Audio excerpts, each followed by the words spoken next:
जी हाँ दोस्तों, आखिर कैसा रहा money in the bank pay per view के बाद पहला मंडे नाइट रो, जहां पर हमें देखने को मिले लाइव ऑडियंस। जी हाँ दोस्तों, अभी तक सबसे ज़्यादा कमी यही खल रही थी कि जो रिंग के आउटसाइड का एरिया था, जो रिंग के बाहर थे, वहां पर फैंस नहीं मौजूद थे। बड़े बड़े टीवी स्क्रीन लगे थे जहां पर सब ऑनलाइन बैठकर मैच देखते थे, उनकी तस्वीरें उसमें दिखती थी, लेकिन वो रिएक्शन, वो जो तेज़ी से चिल्लाना होता है और अपने फेवरेट प्लेयर को चीयर करना होता है, वो सब मिस कर रहे थे। तो वही दोस्तों हमें इस मंडे नाइट रो में देखने को मिला। और money in the bank pay per view के बाद क्या कुछ खास हुआ आपको बताते हैं। तो आइए एक नज़र डालते हैं कि क्या कुछ खास हुआ इस money in the bank pay per view के बाद पहले मंडे नाइट रो में विद लाइव ऑडियंस। दोस्तों सबसे पहले जो ऑडियंस की जान बान शान है, जिनके लिए फैंस बहुत कुछ कुर्बानी दे सकते हैं, वो नाम है जॉन सीना। इन्हीं के साथ दोस्तों WWE रो की शुरुआत हुई। जी हाँ दोस्तों, पूर्व वर्ल्ड हेवीवेट चैंपियनशिप जीत चुके कई बार WWE चैंपियन जॉन सीना ने रो की शुरुआत की।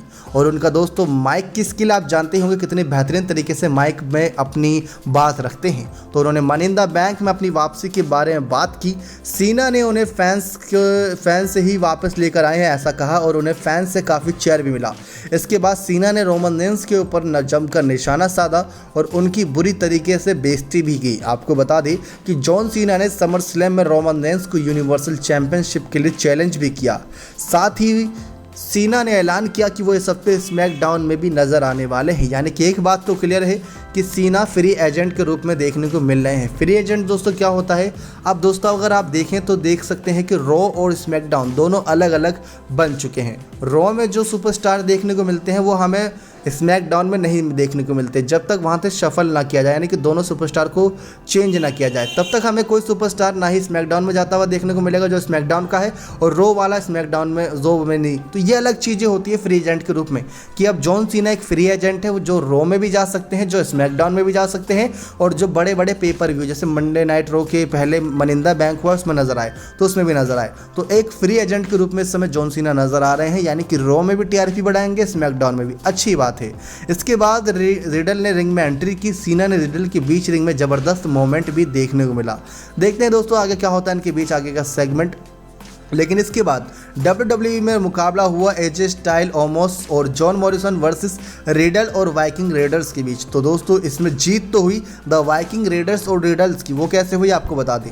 रॉ में 6 मैन टैग टीम मुकाबला हुआ, जहां आमने सामने ओमोस, रिडल और वाइकिंग रेडर्स का प्रदर्शन मैच के दौरान काफ़ी ज़बरदस्त रहा। तो एजे स्टाइल और जॉन मॉरिसन ने भी अपना किरदार अच्छे से निभाया। मैच के अंत में एक मजेदार पल भी देखने को मिला कि रिडल ने द मिच की पिचकारी लेकर ओमोस पर अटैक कर दिया और फिर इसे वापस मिच को दे दिया। ओमोस जब मिच के पीछे गए तो जो मॉरिसन ने बचाव करना चाहा, लेकिन ओमोस ने मॉरिसन को रिंग के अंदर फेंक दिया। इसके बाद वाइकिंग रेडर्स ने मॉरिसन को वाइकिंग एक्सपीरियंस दिया और एरिक ने पिन करते हुए अपनी टीम के लिए जीत हासिल करी। इसके बाद दोस्तों जो अगला सेगमेंट हमें देखने को मिला वो था दोस्तों जैक्सन राइकर और एलायस के बीच symphony of destruction falls count anywhere match था। एलायस ने फैंस के बीच आकर अपना प्रोमो दिया और कहा कि WWE का मतलब वॉक विद एलायस है। इसके बाद जैक्सन राइकर की रिंग में एंट्री हुई और दोनों सुपरस्टार के बीच मैच शुरू हुआ। तो दोस्तों ये काफ़ी खतरनाक मैच साबित हुआ। दोनों सुपरस्टार ने एक दूसरे के ऊपर गिटार, कीबोर्ड और अलग अलग वेपन से अटैक किया। हालांकि मैच के बाद अंत में राइकर ने एलायस को रिंग साइड पर पड़े टेबल पर सुप्लेक्स दिया और फिर पिन करते हुए इस मैच को जीत लिया। विजेता रहे जैक्सन राइकर। इसके बाद दोस्तों बैक स्टेज हमें एक सेगमेंट देखने को मिला जहाँ पर Mansoor WWE official Adam Pearce और सोनिया डेविल के साथ थे। इस बीच पता चला कि अगले हफ्ते मंसूर अली और अगले हफ्ते टैग टीम मैच में नजर आने वाले हैं। दोनों ने एक दूसरे को बातें भी बोली। इसके बाद यूएस चैंपियन सेमस भी वहां पर नजर आए और उन्होंने हम्बर्टो कारिलो के खिलाफ उनके मैच को लेकर निराशा भी जताई। अब दूसरी तरफ दोस्तों आपको बता दें कि शार्लेट फ्लेयर का WWE रोमैक्स सेगमेंट देखने को मिला। Raw women's champion Charlotte Flair ने चैंपियनशिप जीतने के बाद जबरदस्त प्रोमो दिया और अपनी जीत के बारे में बात की। इस बीच फैंस ने बेकी लिंच को लेकर चैंट किया तो शार्लेट ने बेकी पर भी निशाना साधा, लेकिन रिया रिप्ली ने बाहर आकर शार्लेट फ्लेयर के खिलाफ रीमैच मांगा, जिस शार्लेट ने मना कर दिया। हालांकि एडम पियर्स ने इस मैच को रॉ के लिए ऑफिशियल कर दिया। बाद में शार्लेट ने रिया रिप्ली पर ही अटैक कर दिया। तो ये सेगमेंट यहीं पर ख़त्म हुआ, लेकिन उसके बाद यहाँ पर शुरू हुआ दोस्तों एक काफ़ी ज़बरदस्त मैच, जो था women's tag team championship Natalia और टमीना वर्सेस नाया जैक्स और शाइना बेजलर के बीच। यह काफ़ी eventing women's tag team match रहा, जिसमें ज़्यादातर समय जैक्स और बेजलर ने ही दबदबा बनाए रखा। हालांकि मुकाबले के लास्ट में हमने रेजिनाल्ड ने टमीना का ध्यान भटकाने का काफ़ी कोशिश की और शाइना की मदद करनी चाहिए, हालांकि यह उनके खिलाफ ही चला गया और टमीना ने मौके का फ़ायदा उठाकर बेजलर को पिन करते हुए इस मैच को जीत लिया। अब मैच के बाद शाइना काफ़ी गुस्से में नजर आई और उन्होंने जैक्स को फैसला लेने के लिए कहा। जैक्स ने रेजिनाल्ड पर अटैक करते हुए उन्हें अपनी टीम से बाहर कर दिया। तो ये तो दोस्तों मुकाबला यहीं पर देखने को मिला, लेकिन अब 24x7 चैंपियनशिप बीच में आए तो कैसे हो सकता है। तो 24x7 चैंपियन अकीरा टोजावा सभी से बचते हुए रिंग में हुए, लेकिन वहाँ रेजिनाल्ड ने चुस्ती और फुर्ती दिखाते हुए सभी को चुकाया। अंत में रेजिनाल्ड ने टोजावा को पिन किया और WWE 24x7 चैंपियनशिप को अपने नाम किया। तो दूसरी तरफ दोस्तों इसके बाद होता है एक कड़ा मुकाबला, जो था हम्बर्टो कारिलो वर्सेस शेमस के बीच। ये था यूएस चैंपियनशिप के लिए नंबर 1 कंटेंडर के लिए। शेमस और कारिलो के बीच एक फिर मुकाबला हुआ। हालांकि इस बार यह मैच एक तरफा नहीं रहा और यूएस चैंपियन को कड़ी टक्कर मिली। मैच के दौरान कारिलो ने शेमस का मास्क उतारने का भी कोशिश किया, लेकिन वो इसमें कामयाब नहीं हुए। यह मैच ज़्यादा लंबा नहीं चला और अंत में शेमस ने कारिलो को पिन करते हुए इस मैच को आसानी से जीत लिया। बैक स्टेज डेमियन प्रिंस ने भी इस मैच को बहुत ही करीबी से देखा। इसमें जीत हुई शेमस की। दोस्तों शेमस का मास्क ही आप देख सकते हैं क्या अलग नजर आ रहा है। इसके बाद एक और मुकाबला हुआ दोस्तों रॉ में ओपन चैलेंज। जी हाँ दोस्तों, मनी इन द बैंक में मिली जबरदस्त जीत के बारे में बॉबी लैशली और MVP ने बात की और उसके बाद लैशली ने उनके खिलाफ मैच के लिए ओपन चैलेंज की बात कर दी। ये बहुत अच्छा मुकाबला था। कीथ ली ने वापसी की और लैशली के ओपन चैलेंज का जवाब दिया। इसके बाद दोस्तों दोनों सुपरस्टार ने दमदार प्रदर्शन दिखाया और एक दूसरे के खिलाफ मूव्स का इस्तेमाल किया। अब कीथ ली कितने खतरनाक है आप इनसे वाकिफ़ ही होंगे। इस बीच कीथ ली ने प्रभावित किया और खुद को हर्ट लॉक से भी बचाया। हालांकि अंत में लैशली ने उन्हें पहले ली को क्लॉथ लाइन दी और फिर स्पीयर देते हुए इस मैच को जीत लिया। तो यहाँ पर दोस्तों इस शानदार मैच का अंत बॉबी लैशली के विजेता बनने के साथ हुआ। मैच के बाद जब लैशली सेलिब्रेट कर रहे थे तभी गोल्डबर्ग का म्यूजिक बजा और उन्होंने रॉ में वापसी की। इसके बाद गोल्डबर्ग ने लैशली से कहा कि वो नेक्स्ट हैं। लैशली काफ़ी गुस्से में नजर आ रहे थे, लेकिन MVP ने उन्हें रोका। तो दोस्तों द गोल्डबर्ग इज़ बैक। क्या शानदार वापसी, क्या शानदार रॉ रहा है। तो दोस्तों गोल्डबर्ग वापसी आ गए, जॉन सीना वापसी आ गए। क्या मुकाबले चल रहे हैं समर स्लैम के लिए।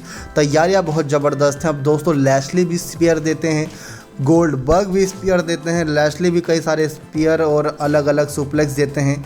गोल्डबर्ग भी दोस्तों आप जानती होंगे। अब आई एम नेक्स्ट यानी कि लैशली वर्सेस गोल्डबर्ग। आगे देखते हैं क्या होता है।